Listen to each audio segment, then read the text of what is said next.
everyone, here's Aditi. Hope you all are safe and having an amazing day. So it's my new video. So in this video I'm gonna show you that how to make this cute bookmarks, as you can see. So if you liked my video, so please give this video a very big thumbs up. So let's get started. Okay, first we need a square sheet.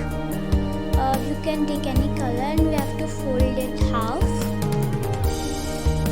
and again on the other side we have to fold the half, and then see it carefully.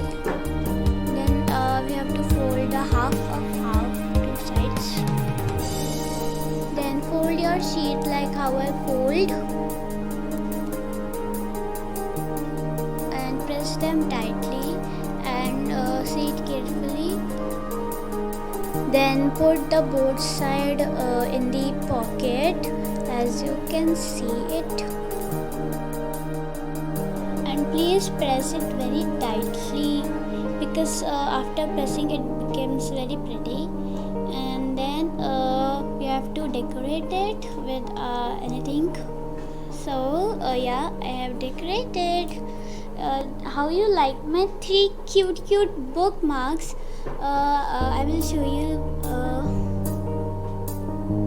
You can see it's looking very cute and pretty cool. So if you liked my video, so please give this video a big thumbs up. Till then, take care, bye bye, see ya.